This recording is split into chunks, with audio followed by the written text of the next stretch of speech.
Ladies and gentlemen of the interwebs, welcome to the Beacon TVL show, your source for news. Here in the on-chain finance world, I'm your host, Chris, the DeFi professor. Here, as we always are, Wednesdays every Wednesday at 1 p.m. Eastern. Back on the show today, have one of my favorite people on rotation, my ETHDenver roommate. We got Robert, Waxy G, closing event DJ, if I may say. That was cool, man. That was cool to see you up there doing your thing. I was excited when I got to witness that in person, just seeing how you rumble on those turntables, man. How are you? Yeah, that was really fun. Yeah, shout out Block Space Church and Web Zero for the invite. Yeah. Yeah, what that was just like a random. Would you say it was like a random type of thing that just kind of happened? Walk me through how that all just kind of happened.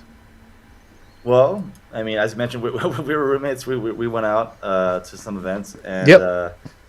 we went to this Malbuff events, Yeah. and just talking to people. I mentioned that I was a DJ. One of them was his DJ name is Dim Spirit from Sweden, and yeah, he just messaged me the next day. Hey, you want to hop on the decks? And it turns out it was one of the most notable and coolest events there. So Yeah, I know. I was like, oh, we're probably just gonna go to like some, small little coffee place. But no, it was the Block Space Church, and um, hmm man, shout out to them. Unfortunately, they didn't have food, but that was okay because like we karmically walked like 2 blocks to this amazing small little mom and pop restaurant. Shout out to Gemma. It was a Gemma Ray's, something like that. yeah, I think it was in Something Denver. like Yeah. that. Small little spot out there. Um, the owner had a nice conversation with him. He was looking to retire and move to Virginia just to kind of get away from the hustle and bustle of being in the warmest and least precipitative Denver in history, at least in the last 50 years. So kind of crazy that we were there. There was no snow on the ground. Everything was just brown and muddy. It wasn't okay. So it was cold like Thursday and Friday, but outside of that, it was fairly mild. I know it wasn't as warm as it was last year when you were there and you were pretty much just walking around with nothing. But hmm Well, I mean, to people who are from there, it was warm, but to me, it was freezing. oh yeah, for sure, for sure. Yeah. Yeah, it was funny because you saw a lot of people really just dump on the fact that it was just so ridiculously cold. I'm like, guys, this is like the warmest Denver has been, as a whole, for in like hmm forever. Like there's literally very little snow. I mean, there was snow on the mountains because there's a couple storms that came through, but it came through once it got to the plateau, which is where Denver resides. It's pretty much high desert at that point, all the way south. Uh, it was just rain, much needed rain to be honest. But we'll see exactly how it all just kind of plays out. There's still at least another month since Punxsutawney Phil, the groundhog himself, saw his shadow. I think winter. Well, I'm sure everyone in the Northeast is pretty sick of snow right now. They've been buried. I think they got like 18 inches, like on Saturday or Sunday or something like that. It was ridiculous. So, but yeah. So we were there for ETHDenver, and Denver. I thought Denver was great personally. Uh, I think the difference in how people expected Denver to be, Robert, was that because it took up 2 gigantic stadiums of content, like for the last like 5 years, right? And then they hmm they consolidated into a smaller. It's still a large venue. It wasn't small by any means, but they took what used to be fit into 2 gigantic areas, and frankly, just made it a much more walkable, more condensed experience, which I thought was fine. You didn't have to walk halfway across the other arena to check out a talk. They had 3 or 4 stages, you know, on either sides of the main fair. Now there were roughly about 60 booths, so in that from that perspective, it looked a lot smaller. But I thought that the conversations and the builders that were there were great. The hackathon was fantastic. We had a lot of students there. That was probably the one thing that I saw is that, and maybe it's because it was just smaller. There were a lot of students that were there for the hackathon, which is always good to see because, in my opinion, the kids are going to be all right in terms of the future of what this industry is going to be. So, I just wanted to ask you, Robert, was there anything in particular that you thought was memorable about the event? in terms of just, what kind of caught your eye? Any trends that you saw specifically? Yeah, well, excuse me. It was definitely more concentrated than previous years. I'd been there in 2022 and 2020, and last year, 2025, and I mean it was, yeah, super hectic those years. Um, no, I would echo kind of what you said. Like, I mean, I think the smaller, like, relatively smaller venue and vibe and feel of it, like, kind of just allowed for more intimate conversations with people. Give you more time to talk to people. There was nothing distinct about it that stood out for me besides the size difference, or scale, which I think had its pluses. I don't. Yeah, so I think it was just a bit easier to talk to people. There was a good concentration of projects there. Some newer projects. That I saw last year. Like, I think Superform was maybe there for the first time this year. Mm-hmm. So it was cool seeing a few new faces and new projects, and just being able to have closer conversations with people. Yeah, we didn't get to see a wrapped Doge McLaren this year. I don't even know if the McLaren still exists, to be quite honest. Although with the Meow Wolf event, which was they had a day event and then a night event. That was on Thursday at Meow Wolf, which was, man, I don't even know how to describe Meow Wolf. It is just an immersive experience that left you walking through its thousands of rooms, just saying, "What on earth did I just come into?" But it was amazing. I will say that was a really cool experience. I get it now. Before I was like, why would anyone spend all that money to go into Meow Wolf and check it out? Because it's not the cheapest place to go. But I definitely want to go. If I end up going to BTC 2026 in Vegas in April, I definitely want to go to the Meow Wolf there, because the front of the Meow Wolf installation in Vegas is a bodega. So you just walk in, you're like, oh, it's like a regular supermarket. And then you get into the madness of the art installation that it is. So yeah, I thought the vibes in that spot were fantastic. The number of side events actually quadrupled, like literally 2 days before the main event. So I think that kind of diluted a lot of events, because it was hard to figure out what was the right event to go to kind of hear all the really cool conversations. But with that said, I did go to a couple, and the overall theme, besides the builders and the people with their heads down building, was RWAs, I'd say. There were a lot of institutional people there, but they weren't wearing suits, which is very different than what I saw at both Permissionless as well as in BTC last year. BTC was very suited up. My goodness, there were a lot of people in suits in Vegas last year. There probably will be again this year. But what I will say is that vaults by far were the biggest word I kept hearing being thrown around. Mainly because I think stablecoins is really the love language that the majority of institutions want to spread with their customers. One thing that I noticed that was interesting, just in a couple of conversations I had with multiple larger entities, is that they are looking for partners that are well accredited, that can actually custody the funds, or custody their customers' funds, specifically for safer yields on stablecoins. So we're past the days of recommending, T-bills and other types of slow-moving annuities and whatnot. We're in the age of, these are custodied vaults with billions of dollars in assets under management, trillions in some cases.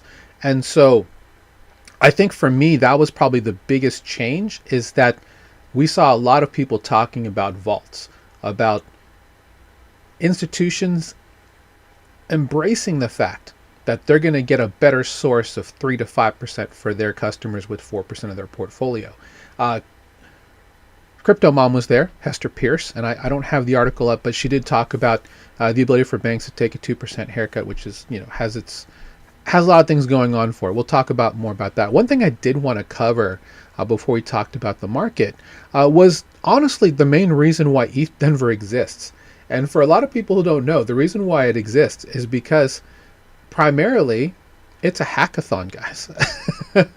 It's always been about building. and where builders can meet. So the prize pool this year a little bit smaller at 131,000, but that doesn't mean that it's not worth getting in there. The number of college students that I saw there, probably off of like the news of other types of hackathons like at Consensus and stuff like that, was pretty massive. I know at BTC last year there were a lot of students there trying to get a ton of the money that's there. Now I know that I've met multiple developers in the past who go to things like this, and this is their living. They go and grab multiple bounties at these places, and they're you leave a conference you go to once a month, you leave with like $5,000. That's easy money, right?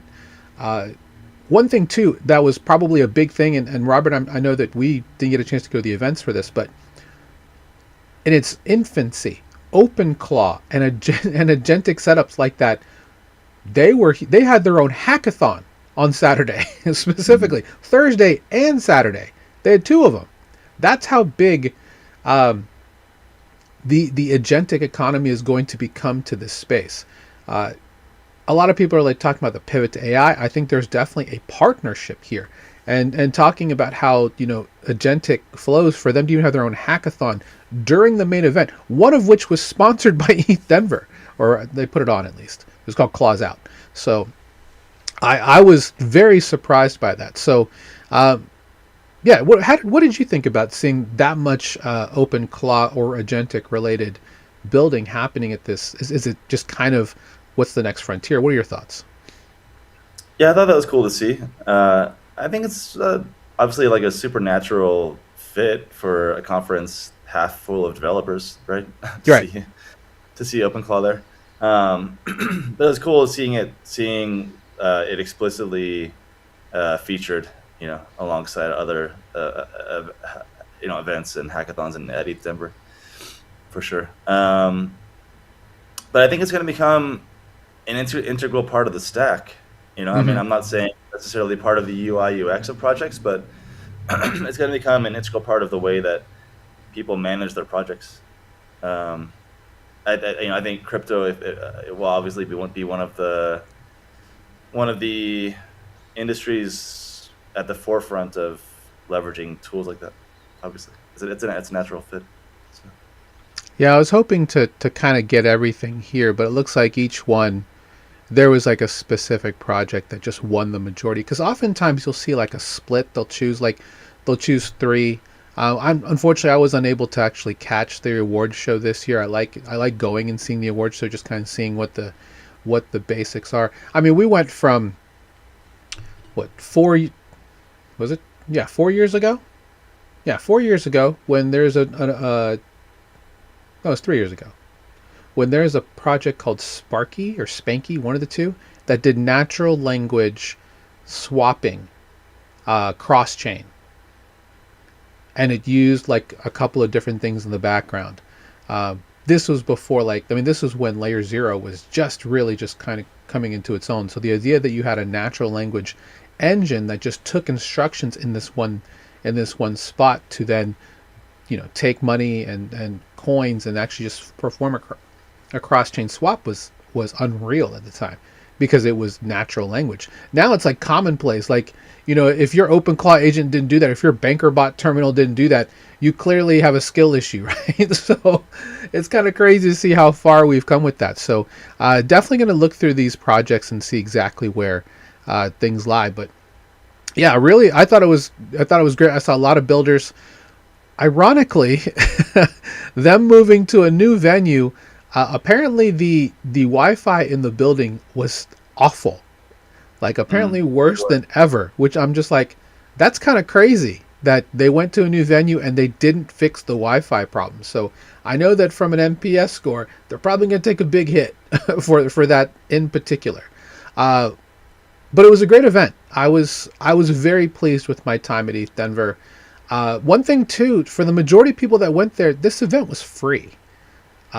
So that's one thing to remember. It's not like you're paying $600 for permissionless, and that's on the cheap side. Same thing for for places like BTC Vegas. You have to, not that you have to temper your expectations, but I think a lot of people who are really just honestly shitting on ETHDenver maybe kind of missed the point of what was there. And if you didn't get what you got out of it, that's fine.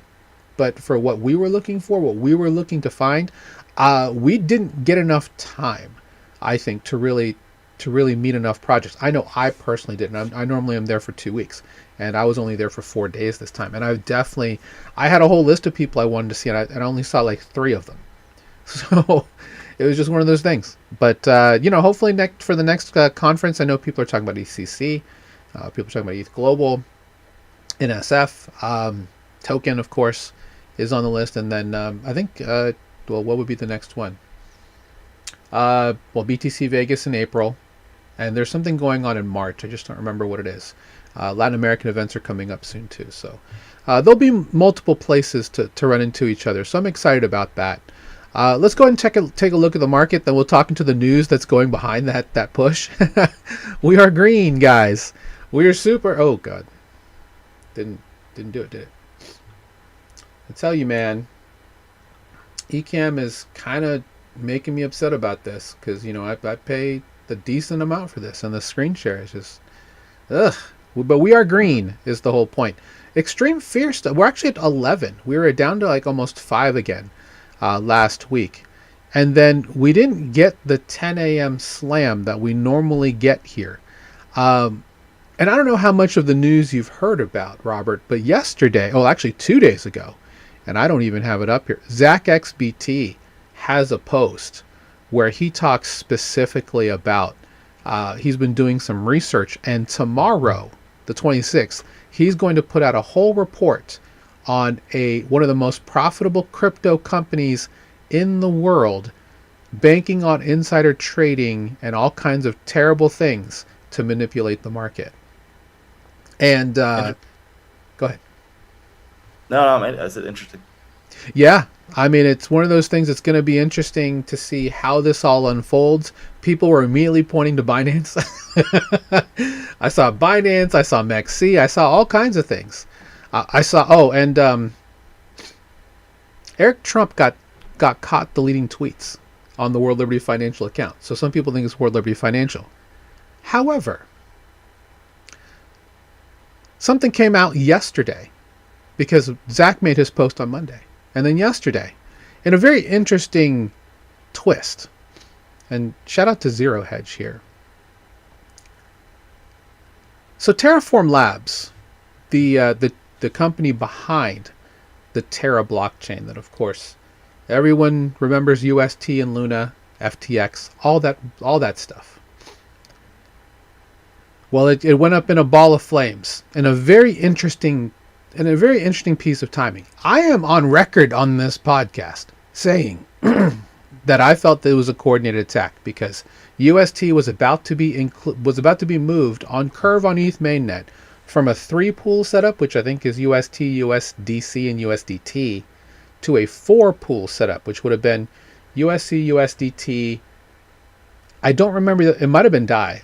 And then the fourth would have been UST, which would have given it, from already like a gigantic amount of market cap to a nearly, a very large, $1 billion market cap, like almost 4 billion. It was a large number, right?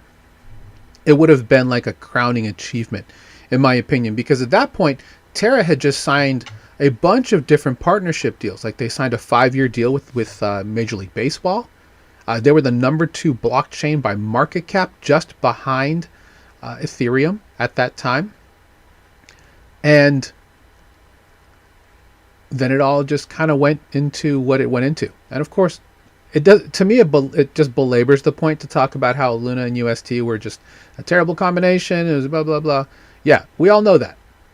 The point is, they did finally put out a lawsuit, and they have implicated Jane Street as the group that caused all of the issues. Now, there is some interesting parts around this. One, and you can do the research. I'm not going to talk about it in too much depth. But the part that I found the most interesting is there's a secret chat, and apparently it involved an intern at Terraform who left to go to Jane Street. And that happened to be how a lot of this kind of started. Anyway, what's interesting about this is that oh man, I didn't put it in here. Suddenly, there was a call yesterday and this is all just unfounded rumors, right? Because Jane Street's like, no, there's no, this is baseless. There's no way this is real. Um, and suddenly, this morning, there is no selling at 10 a.m. as there normally is. So, are they, did them or someone else kind of get caught here, trying to manipulate the market and just cause all kinds of high frequency trading decision making? And there's a whole rabbit hole we could go through here.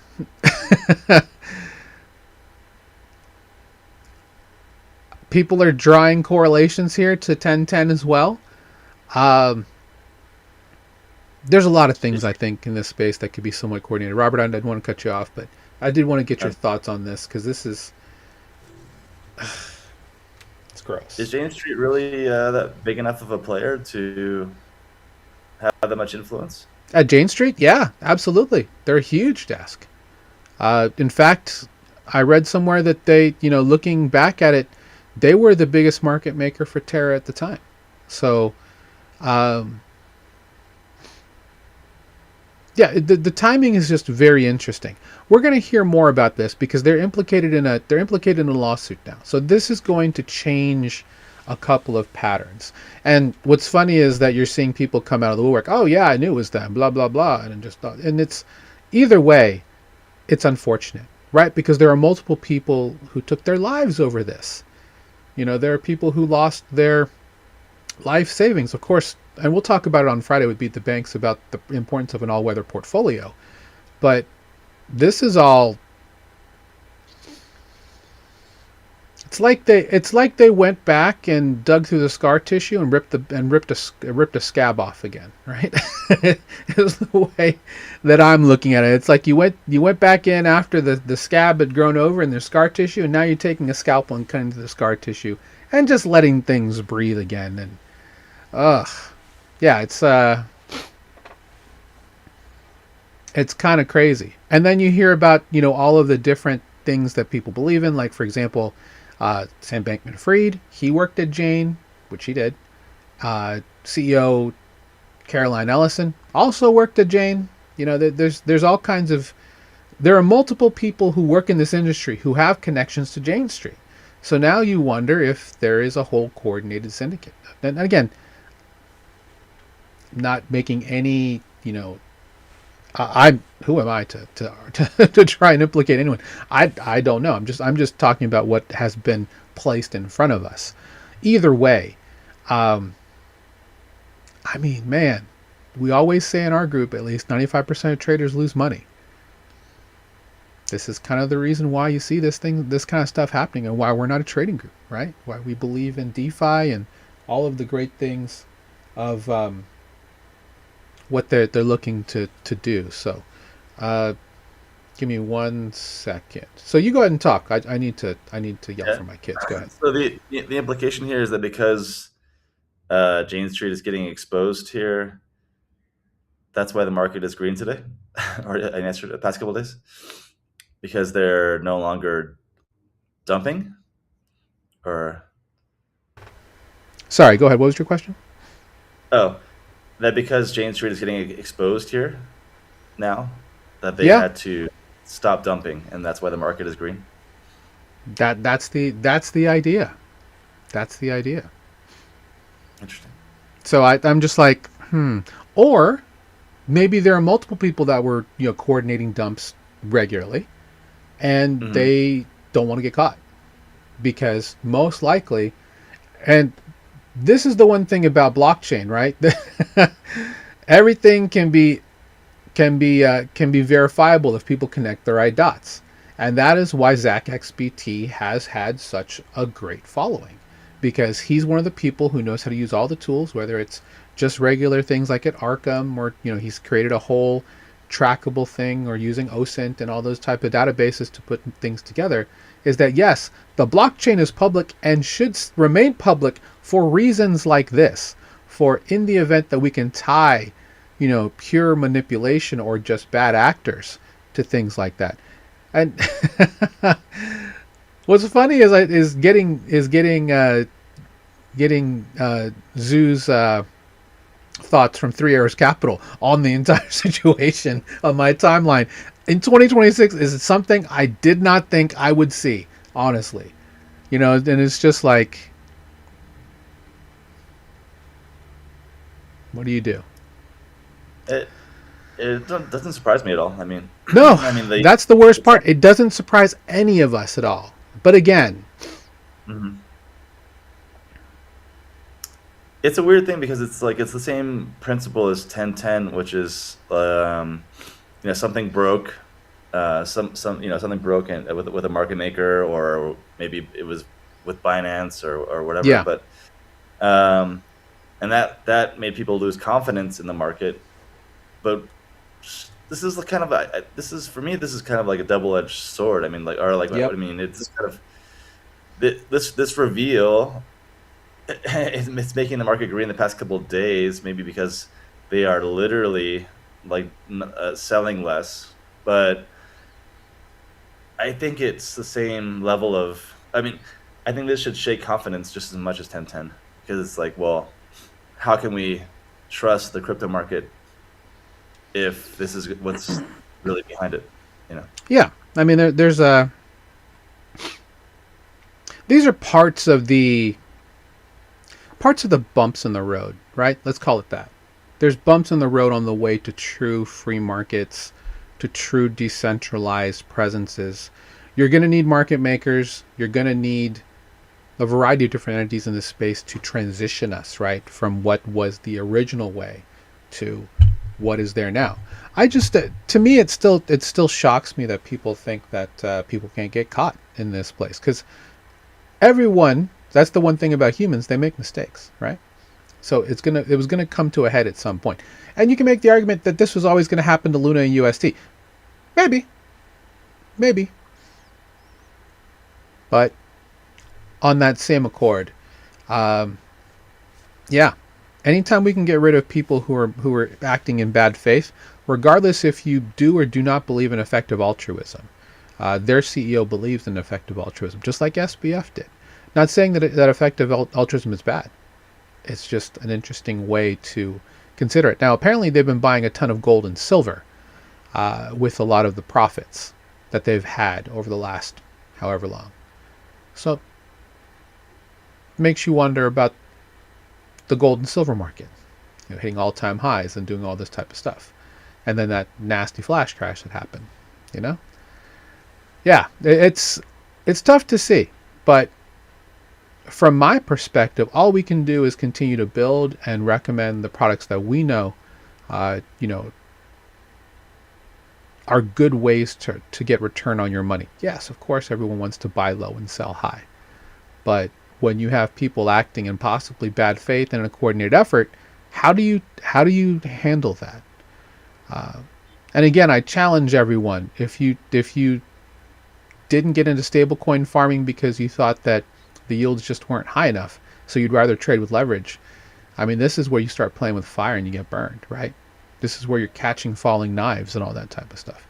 We'll see how the market absorbs all this, but yeah, that was really hard to hear and read over the last 24 hours, just seeing what everyone's saying. So we'll know tomorrow what the findings that Zach has found.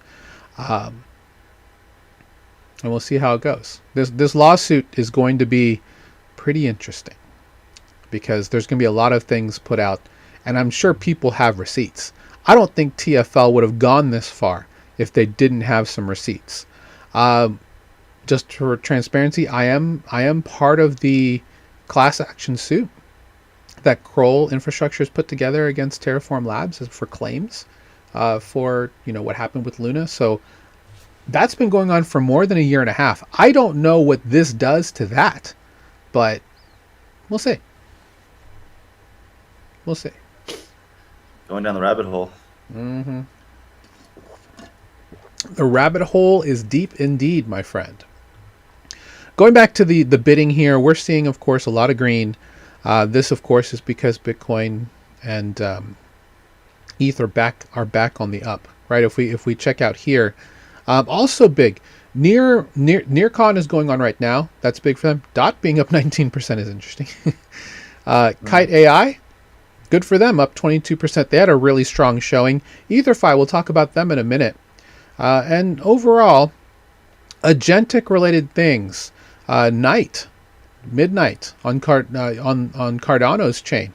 They announced a lot of interesting things that we probably won't get to today, but they have a partnership now with MoneyGram, so they're all about privacy and compliance. So we'll see how more of that kind of weighs out. I did want to say that privacy was also a big part of the conversations I was hearing about, specifically ETHDenver. You and I both met Violet as one of some people who are involved with Zashi, which is the independent, well, somewhat independent wallet for Zcash, and it's going to be called it's called Zashi right now, but it's going to be called Zodl, Zhodl, soon.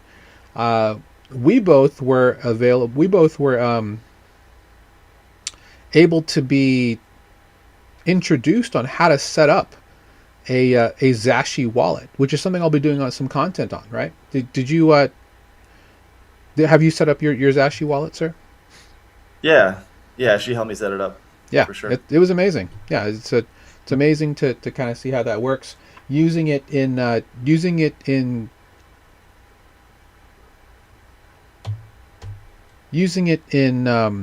concert with Signal, with Tor, and Zashi Wallet to have both shielded and unshielded transactions. Really, for me, I found the most interesting part just in the commerce of it.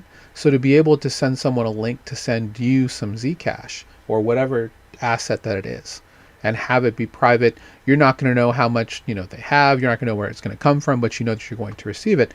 This is going to be part of the privacy piece. I think will be very important moving forward. So I do think from a bidding standpoint, this is going to be quite good, and I'm excited to see this. I need to reach out to. Go ahead. It also supports a whole list of stable coins too, and allows you to swap in and out of them. Yes. So yeah, I mean, I didn't really know it. I didn't know deeply enough about what they were doing with Zashi to really comment. I had a really great conversation as well with Exodus. So if you guys, and I don't know if it's still available, I was able to get into their new Exodus Pay wallet, where you actually get the ability to get a Visa card, which I don't have just yet. They're still working on that piece. I guess there's like an infrastructure issue. But they have this really great wallet where you can actually, send money back and forth to your contacts, and yeah, really, really excited about that. I have some content related to that I'll be putting out soon. And we'll be doing some more content with Exodus. I think they had a really good showing. They had a really big event there. I was interviewed by their team to talk about just money in general and banks and whatnot. And we all know my stance on that. So I don't think it's going to be weird for you to hear me talk about it on their channel. But yeah, had a really good time meeting everybody there, and excited to see where we go from here. Breaking this morning, the Dutch Minister of Finance has announced that they have canceled their 36% tax on unrealized gains, specifically with crypto, because of strong public backlash. Because I think it's 30% here in the U.S. It's kind of gross, but I think that's already been repealed through Trump administration action. So win for the good guys on this one. Wouldn't you say, Robert? Yeah, good. Yeah, it's good. So That's there's no capital gains tax at all, or are they just I think there is. I think that there is. It's just not going to be 36%. I mean, it's why would you tax on unrealized gains anyway? I still think that's silly. That's crazy, Yeah, it is crazy. But big thing too, because we didn't have the show last week because I was traveling to Denver. Couple of things that I did want to touch on that are interesting.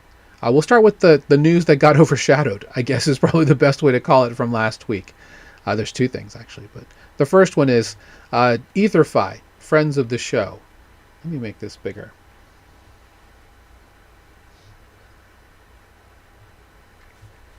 Friends of the show at EtherFi.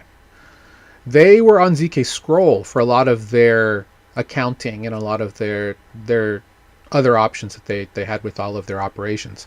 Them moving from a zero knowledge proof chain to Optimism, to OP mainnet, big move for them. That's going to bring a ton of active wallets with active operations to Optimism, hopefully kind of revamping what they're doing there on the super chain. So this was big news last Wednesday. Huge news last Wednesday, because I was like, oh, this is good to hear, because EtherFi making the pivot from being a liquid staking facility in the height of what was going on with EigenLayer 24, yeah, and Q3 2024, and then them pivoting to become a neobank for stablecoins. From there was huge. I remember talking to them about that, and then now they're moving to Optimism, which is hopefully going to cement a new era for EtherFi. So congrats to them. You have any thoughts on this one, Robert? Do you use EtherFi? I know that you use your Bankless. So I haven't used it too much, but nice positive for Optimism after base separating. Oh, we got to that part yet. Sorry. So this came out the morning as I was traveling to the airport. I was like, oh, good for them. And then the other shoe dropped. Where one comes on, one just fell off like a 50-pound weight was attached to the other shoe. And that would be that Base has decided to leave the OP superchain. They literally forked the OP stack, the Bedrock stack, and they have decided to build their own version of Base using it. Now, couple of interesting pieces of this that are probably worth talking about. The first is that, frankly, no one's shocked by this, even though the price of OP just went careening off a cliff after the news of this. After the rise with EtherFi, then the base news went real for OP. So that was unfortunate. A big drop, actually. But it's not shocking, mainly because Base, frankly, is bigger than Optimism. It was by far the largest chain in the OP superchain. And they had better innovation on the chain. They had flash blocks, a bunch of other, gas-related, scaling-related things that they put into the system that they supported. In fact, there is, like for example, Farcaster has a layer 3 built on top of Base called Degen Chain. This is all very interesting to see where this moves. OP and Base signed a deal that gave a significant amount of transaction fees to OP for like a 6-year contract or something like that. So how they were able to settle that piece so that Base can just go and do this is interesting. So Arbitrum kind of had some words about this, because their code is not open sourced. It is community sourced, meaning that in the event that you can't just leave with the code. You actually have to do something. I'm not completely sure what it is, but I found that interesting. Two very different looks on it to prevent this specific thing from happening. What I will say is this changes the dynamics of what that base token that they talked about at on December 17th, what that's going to be now. Back then I was going to tell you that it's probably going to be a creator coin, because they're trying to build the new digital economy, right? With creators, with traders, with everybody there just working together to create a new digital global economy. Yeah, spirits were super high Q4 of 2025, right? Yeah. Okay. And then what happened like a couple days before that? So there are a couple of things that's happened since that day on December 17th. Brian Armstrong, CEO of Coinbase, put out a survey like on the 18th of December asking about, should Base app continue to be a self-custodial wallet? And a lot of what people were saying was like, no.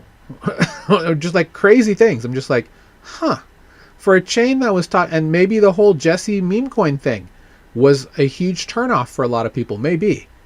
because they had Zora, they had Farcaster, they were talking about, trying to bring regular everyday creators into the space. It was good for me because I was trying to definitely build my brand as the DeFi professor, as a creator in that ecosystem. Because the one thing about becoming a creator online is that it is not easy. Maybe because anybody can do it. So they put in these barriers. Like if you're on X on Twitter, it is ridiculously hard to be a content creator. To be very honest, it's harder than it is on YouTube. It could be either way. It's not. It's easier, significantly easier on TikTok, especially if you can find a way to go viral pretty quickly, to then get the audience. And then same with Meta, with Instagram and Facebook.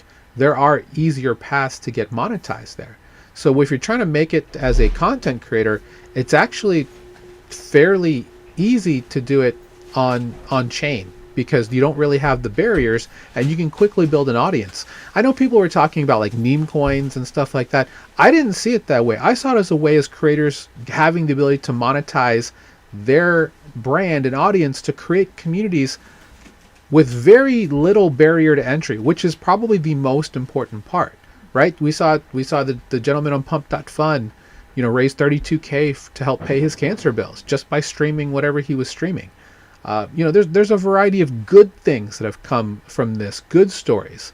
You and I have looked at going into Pump.fun. You actually have a coin on Pump.fun specifically for supporting endeavors. So maybe it's just the sting overall of just having extractive people in the industry, where people are trying to be entrepreneurial and actually build followings, build brands. You get some of the worst. So let's just kind of talk about what's changed here. So they've evolved the stack because they wanted a faster shipping cadence.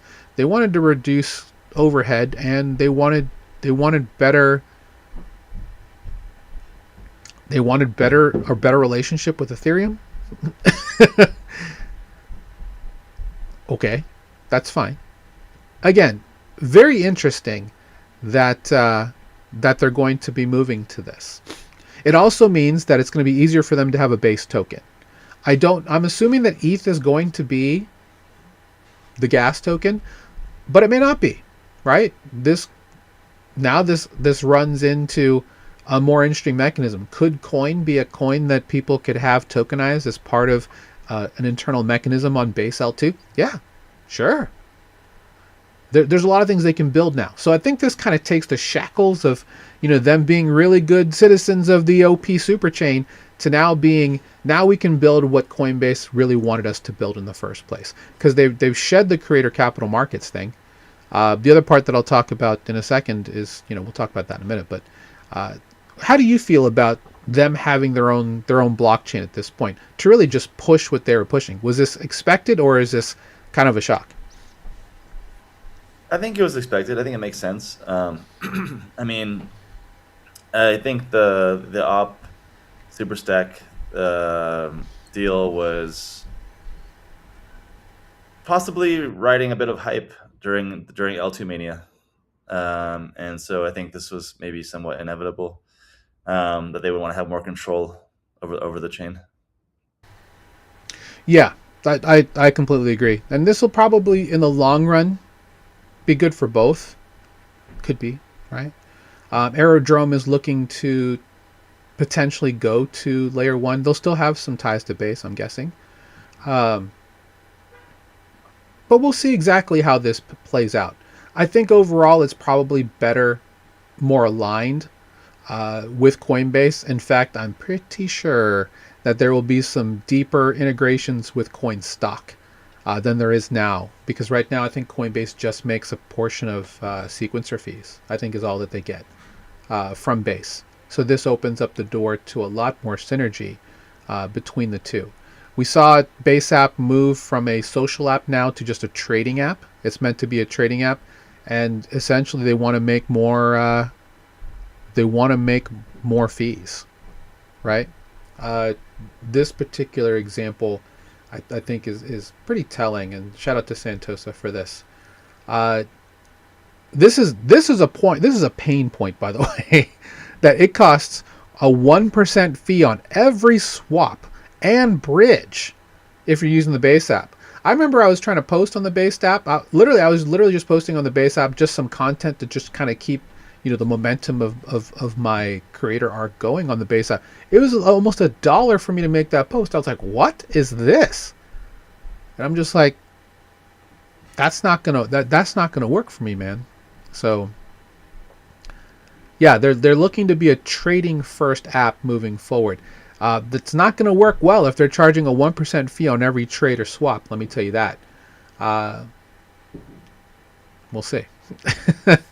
But that's going to be tough for them. The other part that kind of that's been happening since then, and we didn't talk about it last week, obviously, but Zora is now on Solana. Bring that back. They have left base, and they are now on Solana as real live attention trading markets. I'll be honest, we live streamed to Zora. I have no idea if we're live right now on Zora. My guess is we are. I don't know if anyone's watching. If anyone's watching on, let me check right now. Let me check. Shout out to everybody who's watching on Twitters, whether it's through my Twitter or through Beacon DeFi's Twitter. Yeah, there's no one on Zora who I can tell is watching right now. But shout out to everybody on YouTube as well. Thanks for joining us today. Yeah, so the creator market has pretty much just left base, right? Because they turned off the feed for Farcaster, social feed in the base app as well, pushing it back to Farcaster, which is fine. Retake, longtime partner of the show, they have actually moved to Solana, and they're only doing agentic streaming. Like literally you have to create an agent and that's streaming on Solana. And I get it. Shout out to the team. Thanks for all the support for the last, nearly a whole year we worked together. Back before they were retaking, they were called Stream.tv. When they reached out and wanted me to stream all of our stuff there. So you got to go where the money is. Clearly there's a move towards this, and that kind of brings us to the next part of the on-chain agents there are now. We've been talking about OpenClaw. We've been talking about these agentic moves. Nice. That has to be a manufactured number. There's no way that is correct at this. It can't be at this exact moment. But the fact that there's been more than nearly 4,000 agents coming on chain in the last 7 days. What a number. What a number. Somebody clip this. But yeah, I mean, looking at the numbers, I'm actually shocked by the Ethereum number, Rob. I mean, I didn't think that was something that was going to be that big. To me, Base has always kind of been the center of EVM agentic things, with virtuals and all of these big things. But to see that many people on Ethereum, and you know what, that might be through an Ethereum-based push into Poly Market. That might be what it is, to be quite honest. Because I know that a lot of people are using agents for prediction market arbitrage, right? So, but yeah, seeing the numbers here is actually quite fascinating. The fact that Monad has 8,300, and that's a lot for them too. BNB chain having a decent amount, and again, these are all just agents doing a variety of things. It's not just trading. It's not just arbitrage. It could be yield settling.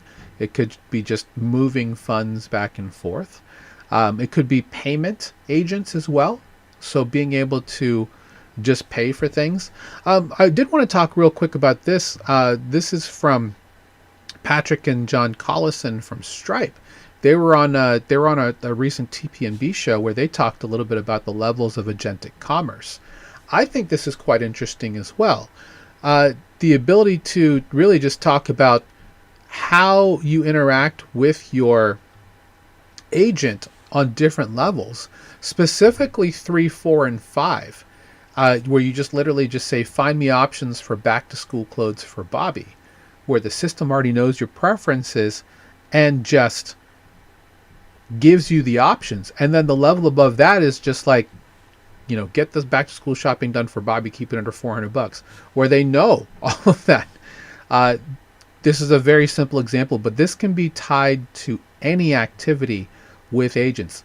Both you and I have been looking into this. I have multiple different agents that I'm currently running for different purposes, but uh, from a DeFi perspective, from a crypto and Web3 perspective, many of the largest companies, Solana, ETH mainnet, Base, Jumper even, and there are multiple other groups that have full MCPs and skill files that you can point your uh, agent to learn different things is pretty nuts right now. Uh, we're going to see a lot of interesting moves. Someone's even built a new version of SMTP, so mail for agents, because they're not humans. They don't need human UXs to do things. They just need data. So, I mean, this is the world that we're going to be kind of running into. So I did want to get your thoughts, Robert, on what you thought about a lot of all of this. I think it's interesting. We obviously saw a lot of it at ETHDenver, and a lot of people were talking about it. Yeah, I think it's the new normal. I mean, like a lot of people have been saying, if you don't leverage these tools, I mean, there's a myriad number of ways to use them. So if you're not using them for in some capacity, then you're almost certainly falling behind, right? So Hmm. yeah. But it is cool to see the different use cases. Some of them listed here, and also how they're being used on different chains, etc. Yeah, But yeah, yeah, it's just another way to adapt. I'm interested in seeing how it becomes sort of um, commodified, I guess you could say. commoditized. Um, Yeah, Commoditized, yeah, and put into different products at some point. I think right now it's still in the early stage where you have to have some knowledge to be able to spin up your own. yeah, Um, that's true. and yeah, sooner. I mean, I think it's already happening, but I think Hmm. it'll become more prevalent where it becomes like a product that people can plug into, and it's like, oh, this is your agent dashboard or whatever. So, Yeah, and to their credit, there's been a lot of people who have taken the ball and ran with that, right? There's multiple people I know of there's at least 5 to 6 different services where you pay $25.99 a month or something like that at the very beginning to kind of just get started with an instance, and it's already just you just put in the parameters of what you want, and it gets set up for you with OpenClaw, and you're ready to start running. Um, what this really means, to be quite honest, and we talk about DeFi here, but we are both entrepreneurs. The ability to create a business and have it running on chain and having people pay you or pay your agent and have all that taken care of in the background, frankly, is a godsend, because I can just tell you, just with our experience with Coinbase Commerce and Beacon,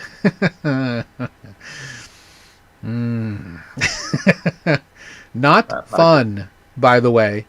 And especially here at least here in the US, getting a business bank account when you work in this industry sucks. Absolutely sucks. It is difficult. They fight you every step of the way. Uh, as for everything they're doing, and I'm just saying this, in the politest way possible because I don't want them to ding us. Stripe has been a good partner, but the idea that we are so high risk that they're only going to drip money back to you at a certain rate and keep stuff for themselves in reserve in case you completely screw yourselves is probably what they should be doing, frankly. But at the same time, it's like there are good businesses with good people trying to build real things that are caught in the wake of people who are bad actors and just doing really stupid things.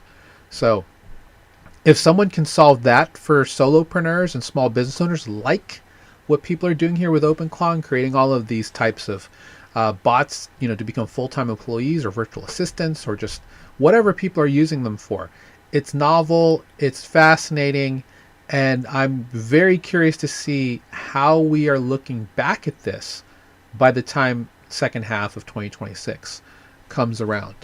There is there are two things that I wanted to bring up before we move forward and just kind of get out of here, because I know we're not under the weather, but we just have like lingering things, right?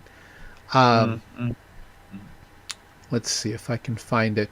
Well, one of them involves Meta, so let me grab that first, uh, because this is kind of the big. To me, this is these two things we're going to talk about are going to be very important. The first is the reason why a lot of builders have gone to base, or at least just trying to launch on base, is because they want the attention of the 100 million people that use Coinbase, right? Coinbase has talked about, with mini apps that, people will be able to use the base app to have a great social experience where they can use mini apps to take care of whatever they need. To their credit, they're still working well with that part. There's a new ride hailing or ride share service in the Denver area called Co-op, where drivers there own a better equity for what's being put out there. It was needed because, like, to be frank, last year, or at least every year before then, whenever I go to Denver and someone brings me to the airport, they hand me a card and they say, "Hey, if you come back next year, give me a call first. Happy to work out a better rate than what you're going to get with Uber or Lyft." Right? You get that too, right, Robert? Yeah, I know definitely. everyone gets the cards, right? So co-op is kind of created with that in mind. And the interesting part is this year there's a new app called Co-op, and then they had an app in the base app store called Tada, and Tada was able to actually use Co-op but allow you to pay for your rides in USDC. And it was good for like the first 3 days of the conference, but I think everybody used it pretty quick because that discount went away pretty quickly. Because you got one ride for free, and then the second ride was until it was gone was half off. So I was like looking forward to, like, we used it quite a bit actually to go to a couple different events. So um, worked out worked out pretty well. Uh, that's the reason why so many businesses are looking at base blockchain, because they want, especially if you're in Web3, you want to get in front of as many eyeballs as possible, right? Solana's a different beast that's also working out to the people's favor. But at least on the base side, to get access to 100 million wallets, 100 million people that are going to be looking to be living in this on-chain economy, uh, the latest moves from Coinbase and Base kind of contradict that, to the point where I don't know if it's still going to go down that way.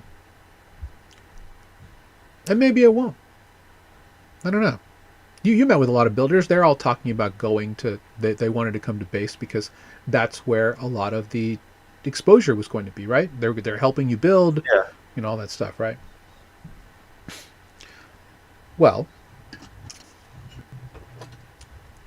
there's an announcement that happened yesterday that caught my eye that possibly could shift the way that this works. And the announcement is simply that, if I can get the scene to change, is that Meta is going to begin stablecoin integration in the second half of this year. Now, we don't know who the partner is going to be because they're not building the tech. They they have way too many things going on. They just bought Manus AI to make a huge dent into what Claude Code and what OpenClaw can do, because frankly Manus is a really good product. So that now that they're under the Meta brand, that's a huge W for them moving forward.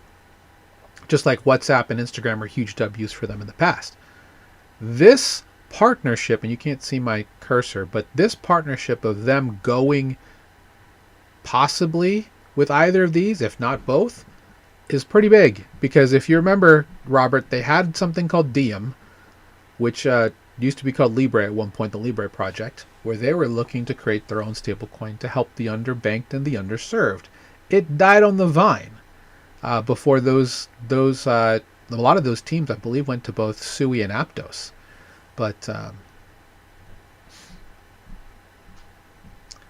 could Meta be the next playground for apps to be built on chain, powered by stablecoins? That was the first thought I thought about. I'm like, it would not shock me if this was the next move for Meta. The other big thing is that Stripe, who's already had gigantic moves in this space because they acquired not only Bridge, which was a huge stablecoin facility for 1.2 billion, they then acquired Privy, which is a very easy way to create wallets in this space using emails, using social media. That is much easier to manage than trying to remember a 12 or 24 word seed phrase. That helps, sandbox a lot of your activities on chain. I would not be shocked if this goes through. It may take a while, but it would not shock me because they fired their CEO not that long ago at PayPal, even though PayPal USD is doing pretty well. Maybe the changes didn't come fast enough, and now Stripe is considering acquiring PayPal. Well, their fees and customer service definitely don't help the situation either. No, they don't. They do not. And they're like constant locking of accounts and stuff like that. This would give. This would. Yeah, go ahead. Sorry. No, they have a bad. They fumbled their reputation for sure. So that was their downfall. I mean, there's been a lot of good things that PayPal has done, right? PayPal USD, 4%, up to 4% yields in PayPal if you just hold PayPal USD in your wallet, in your PayPal account. YouTube working with PayPal where creators can be paid their AdSense revenue in PayPal USD. These are all great things that have been put together overall by PayPal moving forward. But in the event that they get acquired by Stripe, that's big news, mainly because this gives Stripe a huge monopoly, a huge block in this space from just doing infra, but now consumer infra, because now that's going to open up the floodgates to a lot of retail users, hopefully joining in on this institutional only party that's been the last 18 months. So I'm curious to see how this kind of works out, because, man, I know this isn't going to change Stripe's merchant fees, and that's the one thing that I wish that they could do, because the level of reach you could get with Stripe being the main engine to get not only funds from users on the outside, and this move would be bigger than Visa and MasterCard being in the space, honestly, just because Stripe disrupted credit cards by creating a 7-line of code block that you could put on any website to accept credit cards from anybody. That's the disruption they did. Imagine if they could do it using blockchain rails in 7 lines of code or less. They will. They will. Yeah. So to me, it makes total sense for them to buy PayPal. And there's a lot of business under PayPal, right? Venmo, huge with the younger generation, and Stripe is definitely looking to find a foothold with younger people. They also own eBay. It's eBay. Thinking about the ideas where if I'm trying to sell anything here in my basement and I could take USDC for it.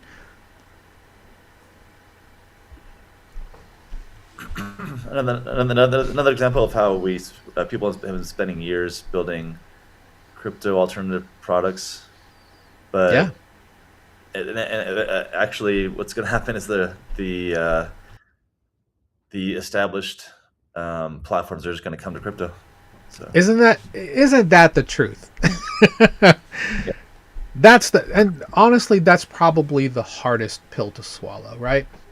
Plot twist. Is that, yeah, the plot twist, but also just the idea that the biggest guy the biggest shark in the room can just come in and just buy their way into the ethos. Not saying that Stripe has bought their way, because they've done good things to a degree with helping good projects, get there. But right now, it's a race to this, right? It's a race to this right now. Let's not kid ourselves. Polygon has thrown the gauntlet down by getting in with the companies that they've, like CoinMe and whoever else they have on. This probably gets PayPal a quicker. Oh, and PayPal's looking for a bank license. That's the other part too. Stripe won't need to do that if they own PayPal. So thinking like second and third order consequences, this makes supreme amount of sense for Stripe to buy them, because it's a very early upfront investment for like trillions of dollars down the line.